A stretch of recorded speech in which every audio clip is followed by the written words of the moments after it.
Apektado ang kabuhayan ng mga mangingisda at bangkero sa Pangasinan dahil sa mataas na alon at malalakas na agos ng ilog.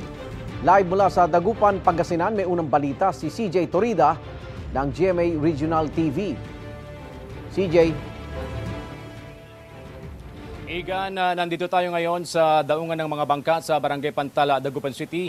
At ayon sa ilang mangingisda rito, mahigit isang linggo na raw silang hindi nakakapalaot dahil sa nararanasang sama ng panahon. Mahigpit na nagamonitor sa mga mangingisda at lagay ng panahon ang PDRRMO sa Pangasinan. Bawal pumalahot dahil malalakas at matataas ang mga alon sa dagat. Delikado ito sa mga maliliit na bangka. Ang mga mangingisdang ito sa Barangay Pantal, Dagupan City, sinamantalang mag-ayos ng kunay o yung ginagamit na lang pantaboy sa mga isda papunta sa lambat. Inaayos din daw ang makina ng kanilang bangka para walang magiging aberya pagbalik nila sa laot. Medyo malon-alon pa sa dagat, kaya alanganin pa kayong makalabas. Apektado rin ang kabuhayan ng mga bangkero sa malakas na agos ng ilog. Nakatengga rin lang sa gilid ang kanilang mga bangka. Mga tumatawid takot din sila. Pagkuan, malakas ang agos.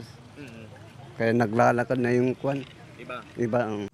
Ang ilan, sinamantala ring ayusin ang kanilang sirang bangka, habang ang ilan, in-enjoy muna ang pangingisda sa gilid.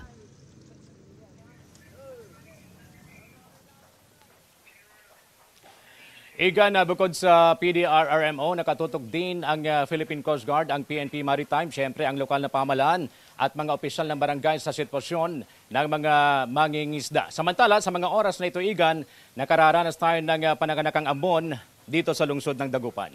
Igan? CJ, sa ibang lugar sa Pangasinan, may mga baha pa ba ngayon?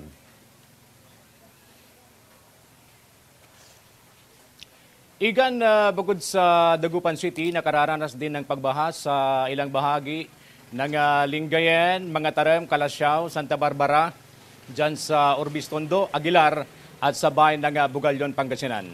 Balik sa iyo, Igan. Maraming salamat, CJ Torida ng GMA Regional TV.